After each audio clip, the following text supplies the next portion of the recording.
Sit down, Frank. Frank Mir here, ladies and gentlemen. Jackson.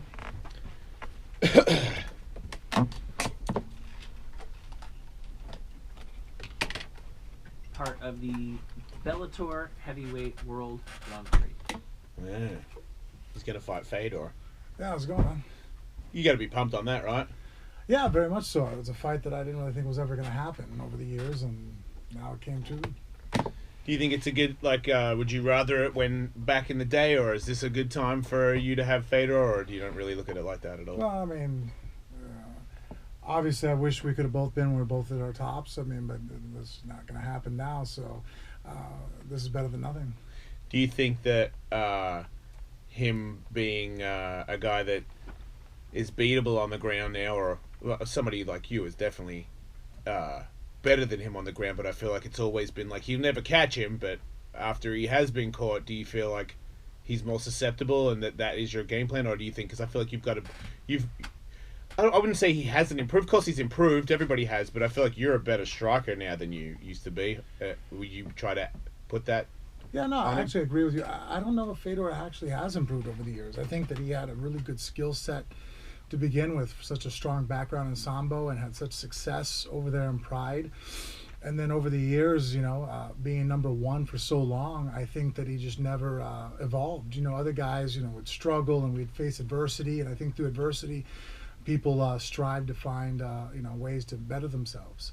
And, sometimes success can be a mofo. And sometimes when, things go too smooth of sailing, I think that by the time that he had to learn that, oh man, I need to, maybe everybody's evolved past me, it seemed like he hasn't switched the next gear. Right. No, I'm not even sure. I mean, who does he train with when it comes to, who he used to train with? He's the guy that nobody's better than him, nobody knew more than him where he started training. Now, what's the camp? Is he with the new blood of Russia? Or, does he live in... I still think he takes on a mentor role, and he's very good at that, but I don't think, as you're putting out, I think that from what I understand, and I could be wrong, but I don't think he is emptied his cup and sit there and pulled out a coach and say, okay, you direct me, show me where my weaknesses are, and let me maybe try to make some improvements and learn how to do certain things that I maybe need to work on.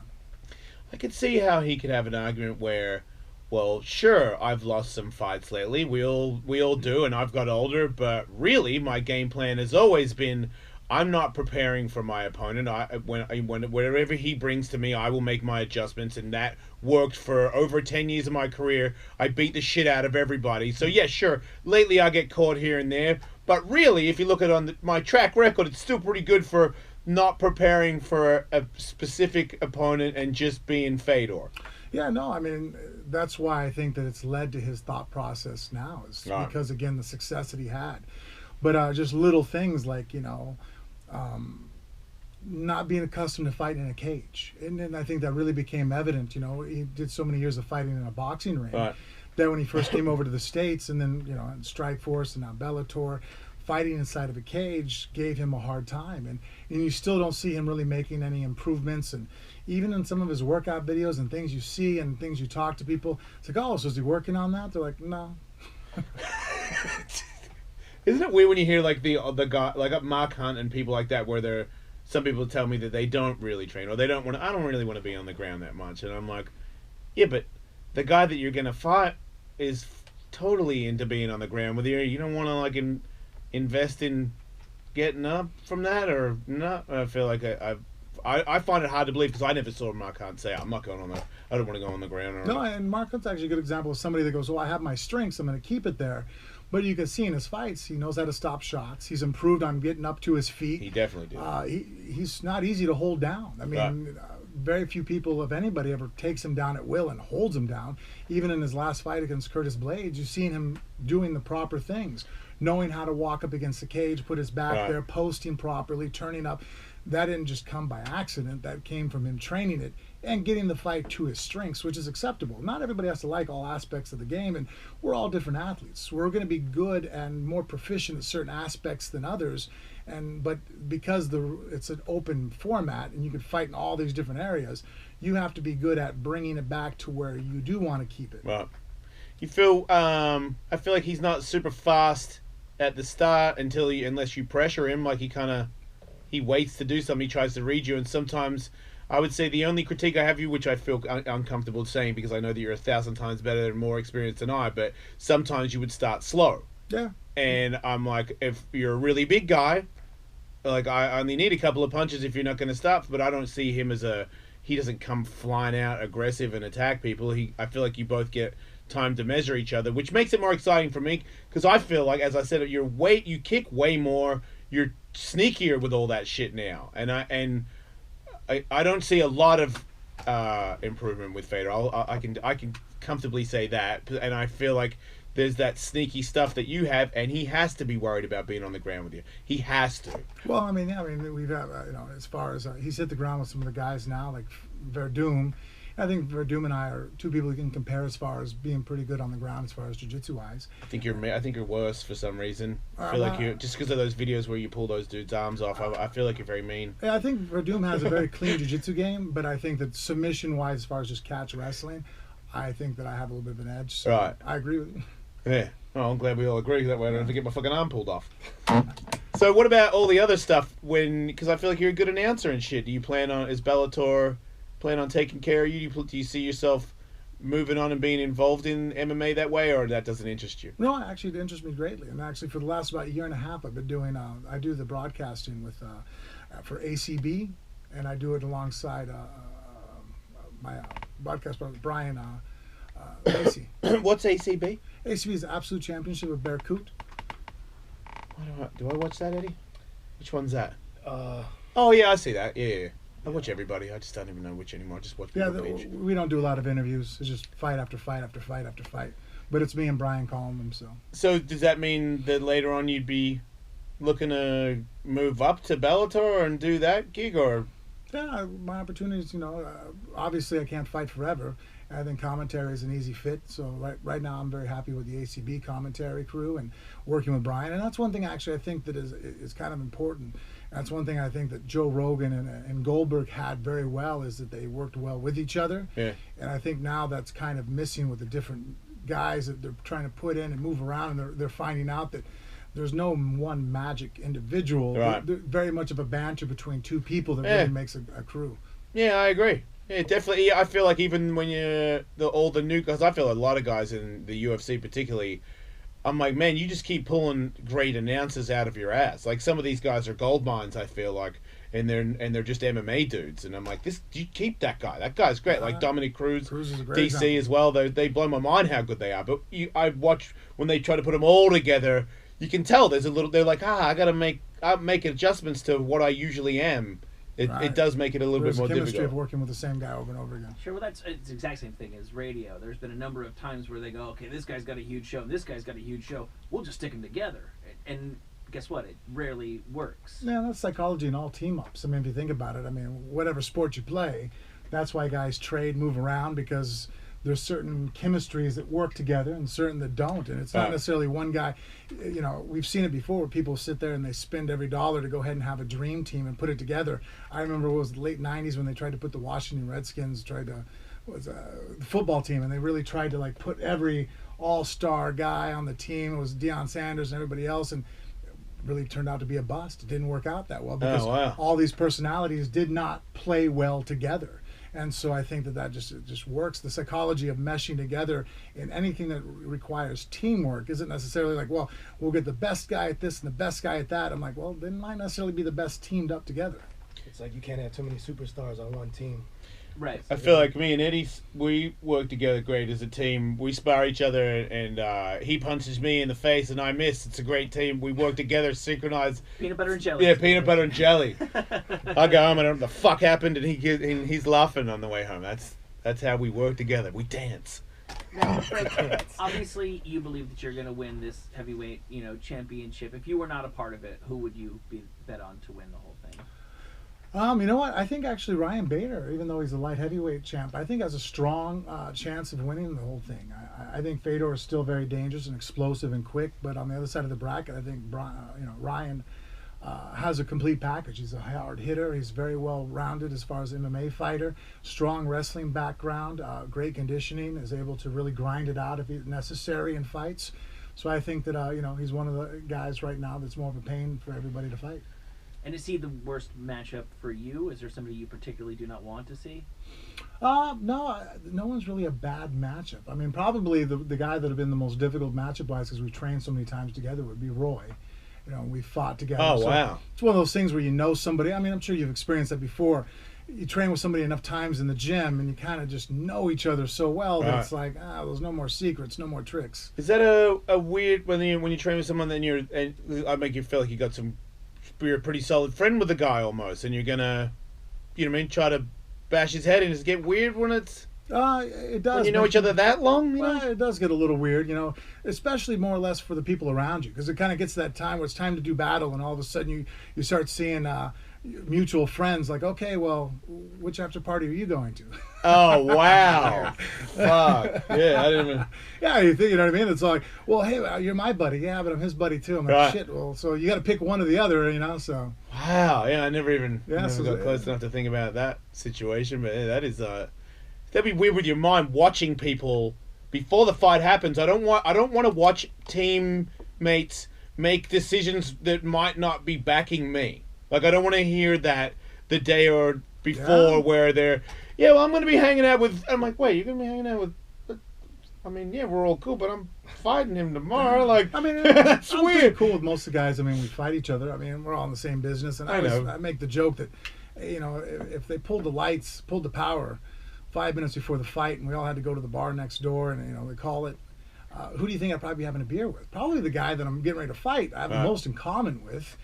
And so, but it's a business, and it's also, too, it's a competition. We like fighting, and it takes two. And so, but, when Roy is probably the guy that I had fought that we had the most ties.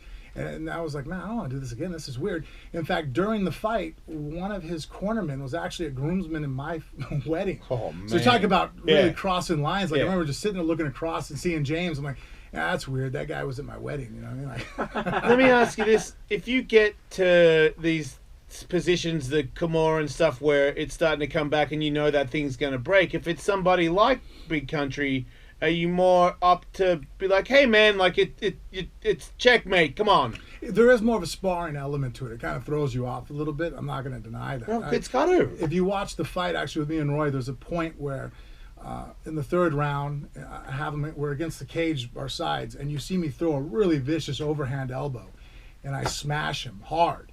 And I actually, I don't know if it was one of the personnel, cage side, oh my God, she made some kind of exclamation, like, oh, damn. Yeah. And I remember it made me look up, and you can actually watch the fight, see me land the elbow, and then I look up and I look at him like, hey, are you okay? Almost kind of like we were training. Right. Like, you forgot for a second. Yeah, I was like, oh, no, this is real. I'm sorry. You know what I mean? Like, okay, let me go back to hitting you. You know what I mean? Man. But like in a sparring match, when you're sparring with your buddies, you land a good shot because we're throwing full blast. Right. But if you land something, you kind of make sure you're okay. Like, hey, are you still there? I'm not going to throw another one. Right. And I actually did that during the fight. Right. Wow. So like, for a second, forgot that, we're not sparring. This is real. Yeah, that is a lot of sparring with somebody when in a real fight you were accidentally forgot. Yeah, reset. I was like, oh, damn. Yeah, he didn't say... Yeah, that would be confusing for him, too. Like, did he just say sorry for that? Like, what the fuck? He probably didn't hear that because of the brain damage you gave him. Speaking of teammates, I was wondering what your thoughts were on the whole fracases that went down with Conor McGregor and the Khabib team and stuff like that. From your perspective... Well, I think it started out as a really good marketing ploy. I thought that... From the start? Yeah, from the start. You mean the Atom thing? You think that was a part of it as well? Yeah, I think that little scuffling back and forth, I think, and then Conor jumping in a plane, coming down to the press conference. I think it started out correctly. You know what I mean? Like, do you know? Just sorry to jump in real quick, but I'm dying to get an answer on when a Russian puts his hand on the side of your face, and does the little slap on the face. Is that because I know you've been to Russia? You know you have a lot of Russian friends. Is that a thing? What is that a disrespectful thing? Yeah, it's disrespectful. Okay, so when he did that to Adam, like on the face, he was disrespecting him with all his boys there. Like, you're not gonna do shit, dude. Like, we're all here, and I'm putting you in check, right? Okay. I was making. I wasn't sure. I'm not Russian, but I'm like, I feel like what he just did right then, because it almost looked like he liked him. Like, hey, brother, I like you. And I'm like, Sense that slap was a disrespectful slap. It was a kind of a what would be the equivalent of us? But kind of me putting my hand on your shoulder, like, all right, boy, you know what I mean? Right. It's okay because that's what it seemed like. He was Yeah, like that's two how I Russian took it, guys too. talking, and he was like, "I'm putting you in check right now." Yeah, and so I took it that way too. But it seemed very good banter back and forth. I mean, I think up to the point to where if you showed up at the press conference, I mean, I think the UFC had a gold mine on their hands. As far as marketing. Oh as yeah, far I know. I'm like, hey, this If they is had going have well. just discussed and not punched each other, yes, it would have been. But then the obviously it went off the rails when the bus got attacked, and that's where it just it went too far. And do you think that was planned? I don't know. But you would not be surprised. It seemed like there was a little bit of knowing of what was going on. The fact that a lot of cameras were there. It seemed like it was the UFC had, there's a lot of footage that seemed to be very aware that he was going to be in the loading dock. So I don't know how much heads up they had, but it didn't seem like people were caught completely unaware. But as far as him running over and grabbing a dolly to throw it through the window, Right, we all know. obviously that wasn't planned. So I feel at some point it kind of lost its, He seems like the kind of guy that could kind of lose script and fly off the But handle. you know what? That's a part that really just still I don't understand what happened, because it's not like Conor hasn't had to do press tours, stand toe to toe with somebody that he's getting ready to fight, talking shit. You know what I mean? He's done it before with Jose Aldo. Yeah. Grabbing the belt, like he's stood face to face with Mayweather on several occasions leading up to the fight, talking trash.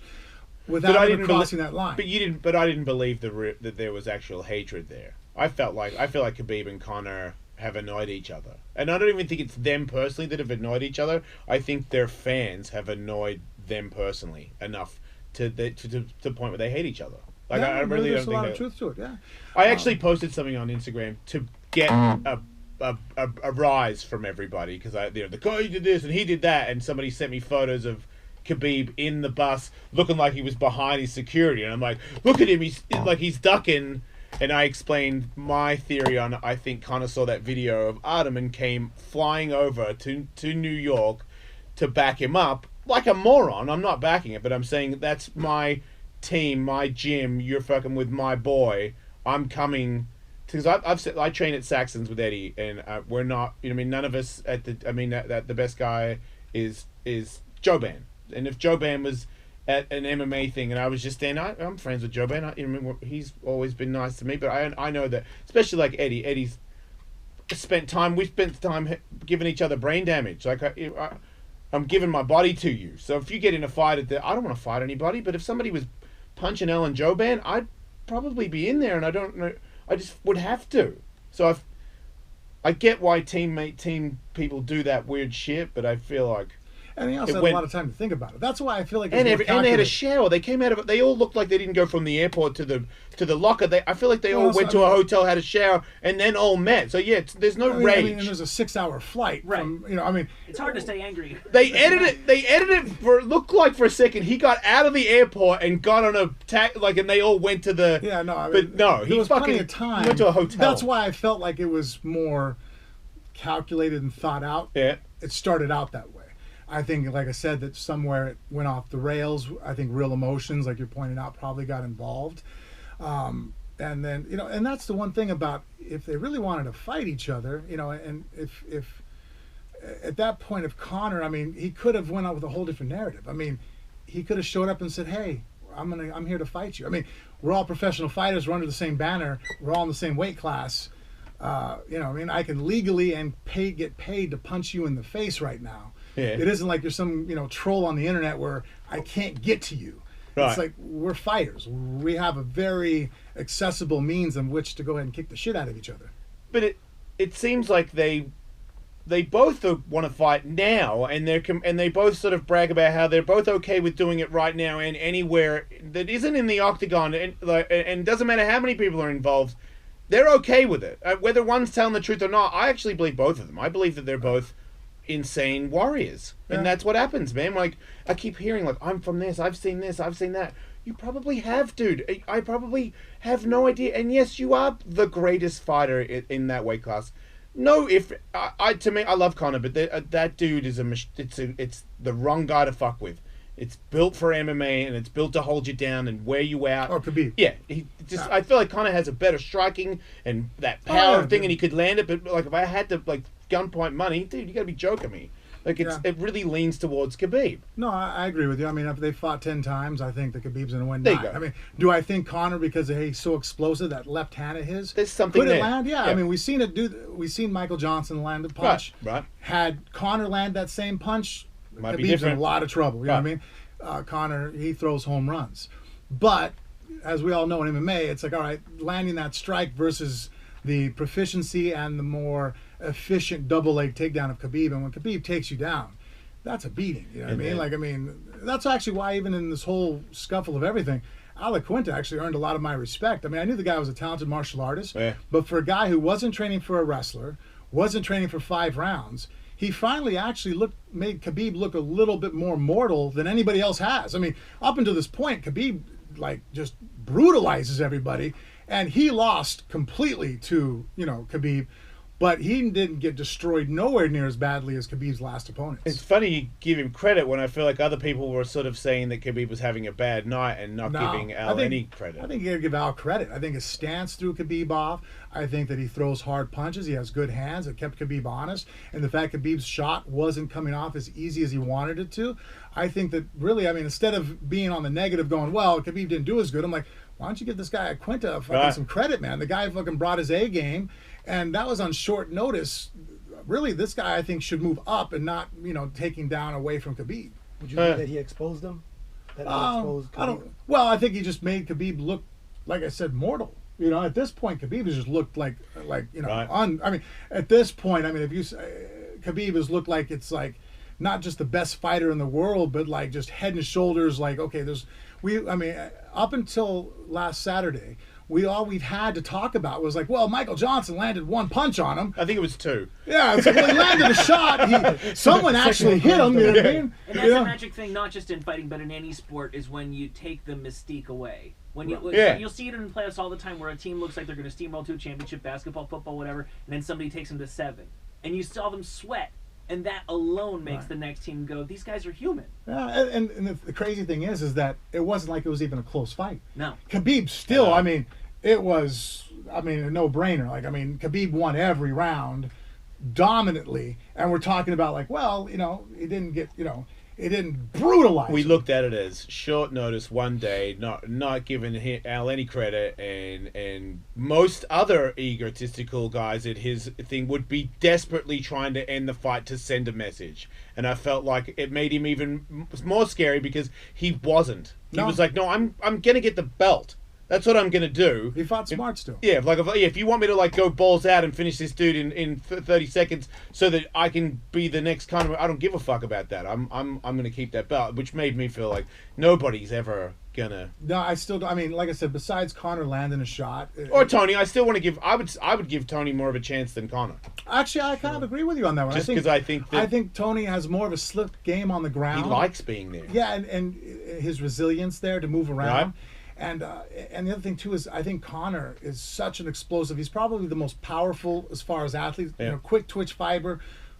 You can tell by the way he sprinter. stands. It's freaky. He's got a freaky power. Yeah, he hits toe hard. balance thing. He's got Pound for pound, he's probably one of the most explosive athletes in MMA, right? Right. But I think that he does get fatigued. Okay. You see that he does kind of get tired, which is kind of understandable. freaky how that happens. I mean, he's just not built for 25 minutes a minute. He's not an endurance guy. Right. So that being said, Ferguson is. He can survive and go on where, I think that, he's going to have a much more difficult time, Conor, of trying to survive in the 3rd round and fight back.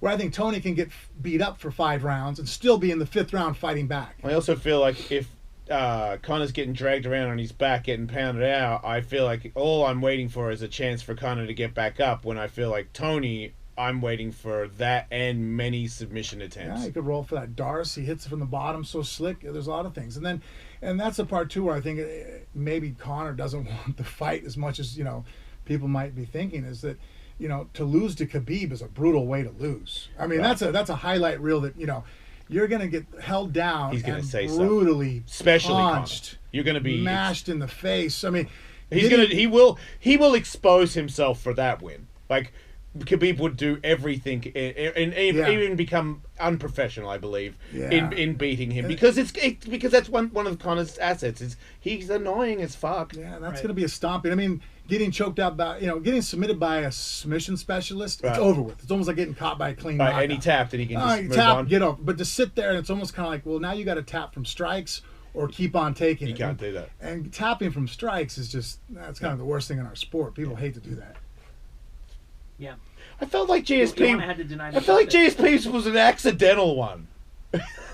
Like he was kind of like with his hand did a little thing on his back. We talk about it was Matt Serra got him. I feel like he kind of I think he tapped the strikes. Yeah, and that's actually what kind of killed GSP a little bit for a while. A lot of people were like, "Wow!" And then even his interview, remember afterwards, like, "Oh, I thought I was going to die. I was thankfully I got." Oh, okay, I didn't remember that. Yeah, it was some things he said afterwards. It was like, "Whoa!" And I think that we even thought about Joanna. Absolutely, and she denied it, and she looked like she tapped for sure. I looked at the video over again. I'm like, because even when it happened live, when Joanna rolled to her knees, the first fight with Rose, she clapped the ground. I'm like, oh, she just tapped from strikes. And as a fighter, we look for that. I'm like, oh, you just tapped from strikes. Well, and maybe correct me if I'm wrong, what's even worse than tapping from strikes is then later denying that you tapped from strikes. Yeah.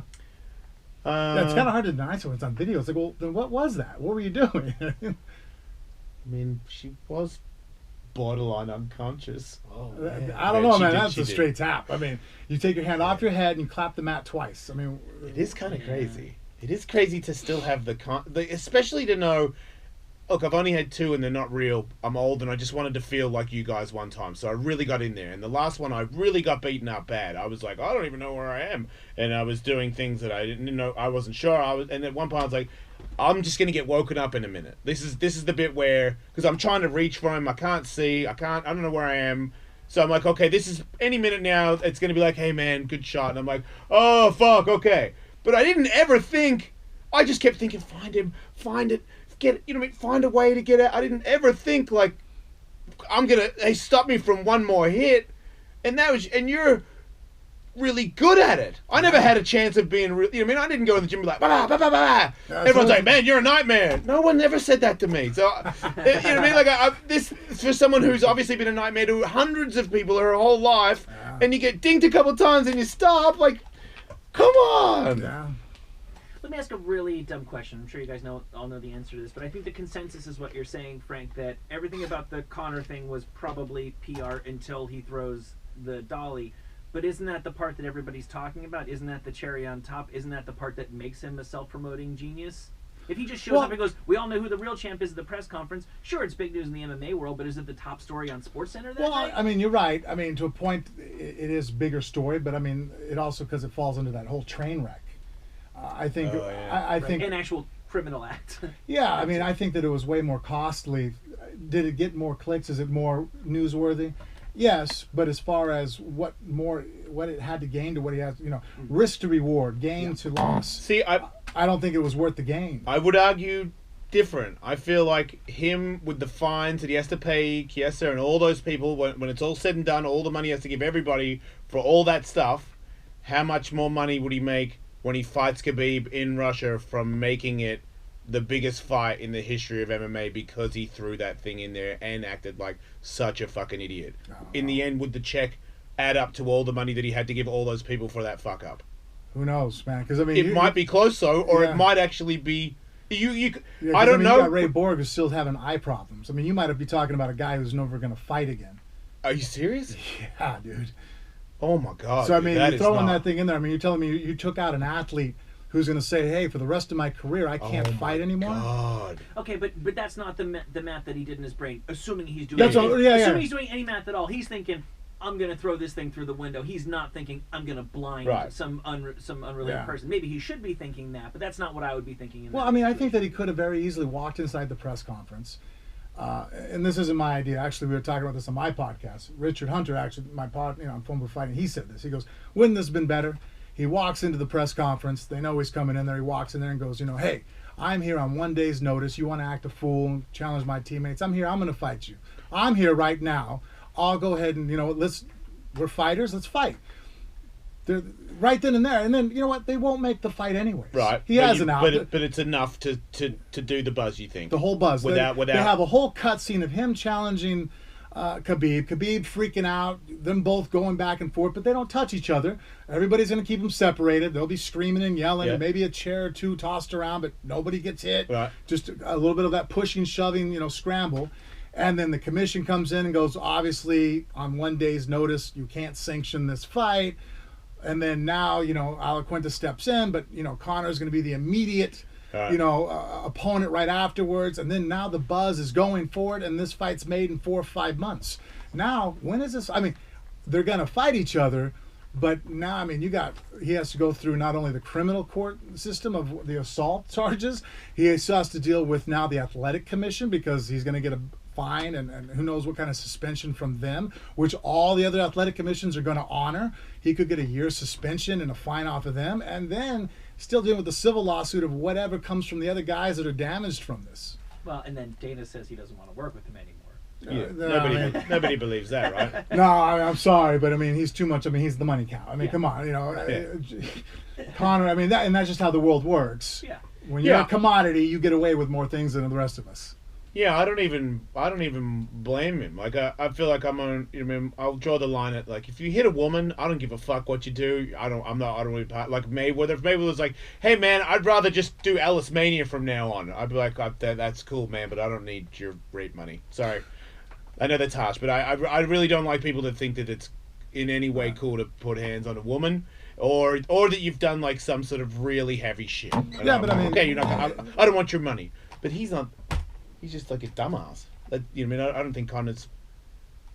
He's an idiot. An egotistical moron who's really good at fighting. I don't think he maliciously... Like you said, he didn't try to do that. He's just a fucking idiot. And pretty unlucky, too. Like that throw... He just needs to realize, and just... I wish he would figure out that he's no longer that poor kid that lives in the ghettos of Ireland. It's like, no, now you're a millionaire. People are going to sue you. You're going to... You no longer have nothing to lose. You have a lot to lose, and you got to start walking around with a guy that has shit to lose and thinking ahead on situations. Didn't he punch some Irish mobster as well? He doesn't really... I don't think that dude really cares. Which is sad, because, I mean, in a lot of ways, a lot of our youth is going to look up to him because he's the #1 guy in our sport, and I hope that for all the good things he's bringing, people are going to start paying attention to bad, Yeah, I really agree to that. I feel like... He has done a lot because I liked him as someone who just believed in himself and made something happen. Oh man, he created the Mayweather fight. That was all him. I give him full credit for that. I was one of the doubters, the naysayers, when they said, "Oh, they're going to make a fight," Mayweather and Conor. I'm like, it ain't happening. Right. It's never going to happen. I agree. First and foremost, I was in front of the line going, "Bullshit, never happens." He made that happen. Dana White didn't want that to happen. No one wanted that to happen. He made that happen. That's impressive. That single-handedly made himself $100 million. Yeah, he might have over-impressed himself. Yeah, genius and insanity, right? Can you not relate to it a little bit when you were the UFC champ and you were like super young and it was all like real fast? You're one of the first when MMA was becoming something big, and you were the heavyweight champ. I remember meeting you. You don't fucking remember me. I was just in a club, and I was like, "Fuck me, that guy. That's the champ right there." And, you left, and everyone's like, "That's the fucking champ." He left, and you were young, and I know what it's like to be young and a little bit famous. Have you seen? Were you a bit of an asshole when you really? You know what? The advantages I had was that when I was at the top, the sport was nowhere near as what it is now. Mm-hmm. And then also too, I got married at a young age and a very good relationship with my wife. So I think everybody has to have that person in their life that has no fear of calling them on their shit. And I don't know if Conor has that person. My wife knows that everybody else can sit there and go, "Hey man, that's fucking great," and my wife can go, "That's fucking bullshit. What are you thinking?" And she knows she's not getting fired, she's not going to get left, and she can go ahead and say, and we can be pissed at each other. At the end of the day, she's still my wife. Right. So I kind of always had that voice of reason that can sit there and cut through where. And I think people need that. I think anybody who gets any kind of fame, and especially high caliber athletes, anybody who's willing to be able to suspend facts, and that's why I tell people, I feel bad sometimes for a John Jones or a Conor that make decisions because the same brain that allows them to become world champions, the same brain that allows me to walk into a cage against some of the people that I've walked in the cage with, allows me to sit there and go, "Hey, do you see the odds? Yeah, they're not very good, right? Fuck it, let's go." Right? That same brain is the same guy that goes, "Hey, you shouldn't be doing that." I'll be okay. I'll make it. I can do it. It's like, well, wait a minute. You shouldn't get behind the wheel of the car. You shouldn't do this, shouldn't do that. It's hard for us to differentiate, okay, that risk-taking brain, that mindset is good here, bad here. Our brains don't know the difference. It's like, oh, this is scary. Fuck it. I'm going to run right into it. Well, and that's the same impulse. I've seen that a lot of times in business. I know people who are in companies where they make just untold hundreds of millions of dollars, and then the CEO goes down in some dumb scandal or something, and it's like, oh, he made all that money. Why was he so stupid? You're like, it's the exact same stupid brain 100%. That made him the money. Yes, is the stupid brain 100%. That destroyed him. So tell good them thing to to watch have that is next time I get in trouble. a tether. That's why it's I'm great doing to have this a whole tether. spiel next time I get in trouble. Well, you see, the thing is, Katie, is my mind, the athletical mind, of the things and the risks that I've taken. That was a risk. But there is some truth to it. Honestly, I mean, I know it sounds. No, I'm backing it. I'm just going to make it work for my advantage, though. I gotta go. We're gonna wind up. Thanks for being on the show. Best of luck with the fight, dude. Anytime if you're ever in LA, please come in. I'm a huge fan. Awesome, We love thanks. you. All right. Fedor versus Frank Mir Bellator 198 takes place in Illinois Saturday, April 28th, airing on the Paramount Network. Thanks, everybody. Don't die.